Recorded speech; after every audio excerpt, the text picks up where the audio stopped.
Hoje aqui no nosso estúdio, o nosso assunto é direito do trabalhador. É por isso que eu recebo a Mayra Fonseca, ela que é advogada, é professora de Direito Trabalhista da Unibrasil, e ela vai responder as dúvidas que vocês mandarem pelo WhatsApp do Ver Mais, tá? Então anota aí o número, se você ainda não tem, é 992857785. Enquanto isso, nós temos algumas perguntas dos telespectadores. Antes de mais nada, boa tarde, Mayra, seja bem-vinda. Obrigada. Mayra, nós vamos chamar as perguntas aqui do pessoal de casa para a gente responder. Aliás, Ótimo. Você aqui responder, tá bom? Vamos lá, a primeira. Meu nome é Matheus Osso Costa, sou do Água Verde. Eu gostaria de saber como calculo a minha rescisão. Como calcular a rescisão? Ai. Bom, isso não é um cálculo tão simples. Tão simples, sabe, exato. O que é interessante os empregados saberem é que eles podem sempre contar com o apoio do sindicato, dos trabalhadores, para a conferência dos cálculos, né? Então, o procedimento comum é que a empresa vai preparar um termo de rescisão do contrato de trabalho que vai indicar que são todas as verbas pagas. E aí, o empregado, principalmente aquele que tem já mais de um ano de contrato de trabalho, necessariamente vai ter que homologar a rescisão, ter um visto, portanto, da rescisão no sindicato dele. Uhum. Nesse momento, o sindicato confere todas as verbas rescisórias para ver se elas estão corretas, né? O interessante é a gente saber mais ou menos o que tem que receber em cada hipótese, mas deixar que o cálculo seja feito pelos contadores, pelo RH e conferido pelo sindicato. Certo. E sempre tem essa presença do sindicato ou tem um tempo mínimo de serviço, só depois de um ano, 2, enfim? Interessante, isso gera muita dúvida também, né? De acordo com a legislação trabalhista, o sindicato obrigatoriamente tem que homologar a rescisão do contrato quando o contrato durou pelo menos um ano ou mais de um ano, né? Uhum. Para contratos de menos de um ano, é possível que a rescisão seja feita direto no RH da empresa, com os contadores da empresa, enfim, na própria empresa. Mas, de qualquer forma, o empregado sempre pode consultar o sindicato dele. Mesmo que o sindicato não vá fazer a homologação da rescisão, o empregado pode ir até lá, enfim, levar já uma prévia do que foi estabelecido. Perguntar se está ok, se não tiver ok, o sindicato deve ampará-lo. Maravilha. Então vamos à segunda pergunta, vamos lá. Antonina, moro no bairro Boqueirão.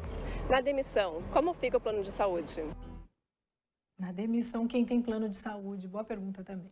Bom, primeiro a gente tem que ver que demissão que é essa, né? Se foi o empregado que se demitiu porque quis, ou se o empregado foi dispensado sem justa causa, ou foi demitido, como a gente costuma dizer, né? Certo. Se o empregado se demite, sai da empresa porque quer, enfim, arranjou outro emprego, não importa a razão, ele termina o contrato de trabalho, ele acaba abrindo mão da manutenção do plano de saúde. Então, em regra, o plano de saúde que era fornecido pela empresa cessa no momento em que o empregado se demite.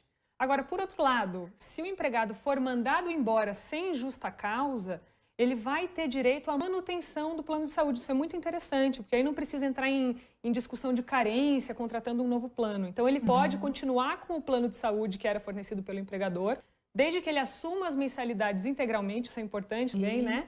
E aí, por um período que vai de 6 meses a 2 anos, a depender da duração do contrato. Então, também deve pedir orientações a isso, inclusive ao sindicato ou ao próprio empregador, para saber ali qual vai ser a duração, né, da manutenção do plano, mas ela pode acontecer. Ótimo. Tem mais perguntas. Vamos lá. Olá, eu sou a Kátia Pinheiro, do Tatuquara. Se eu pedir demissão do meu trabalho, quais os benefícios que eu perco?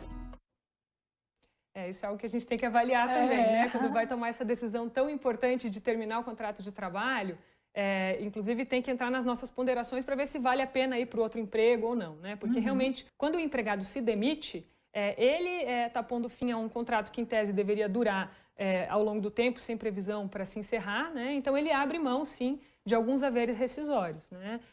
O principal dele é que o empregado que se demite não pode sacar o FGTS, né? Pois é. Tanto não saca aqueles valores que foram depositados ao longo do contrato, de 8% por mês, e que ficam lá numa conta vinculada ao nome do trabalhador, quanto não recebe a multa de 40% do FGTS. Então, isso é um valor que pode fazer muita diferença, né? Dependendo do tempo de contribuição, né? Às vezes, até o FGTS vale mais do que o resto das verbas rescisórias. Exato. E além disso, o empregado que se demite também não tem direito ao seguro-desemprego, né?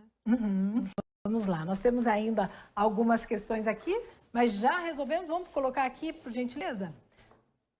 Boa tarde, sou auxiliar de cozinha e recentemente o meu chefe se desligou. e eu acabei ficando sozinha na cozinha, trabalho dobrado, sem contar a responsabilidade, sem nenhuma remuneração em relação a isso. Gostaria de saber se isso é legal ou não previsto por lei. É a Tere, do JuVV. Um beijo, Tere.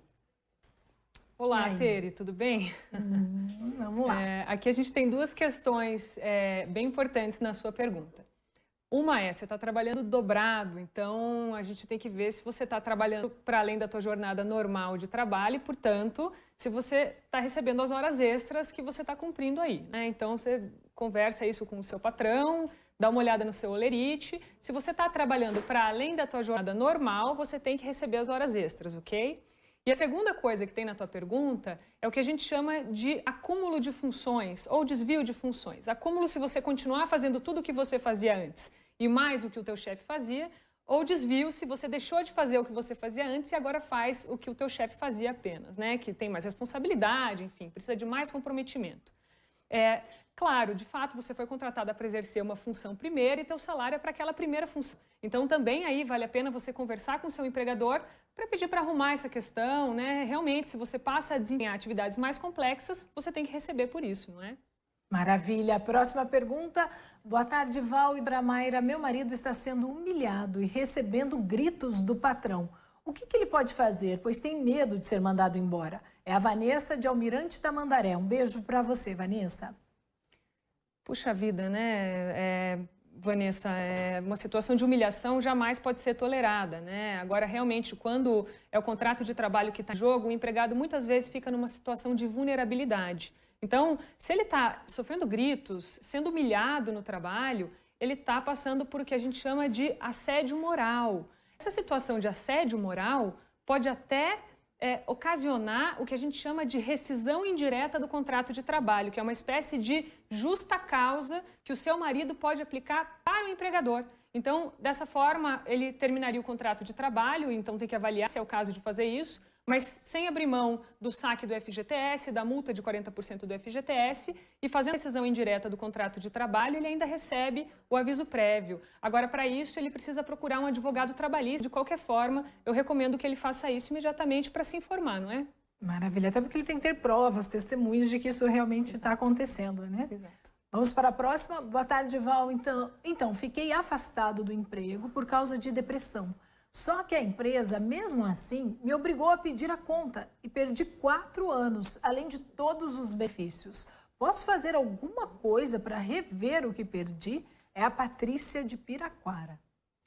Puxa vida, Patrícia.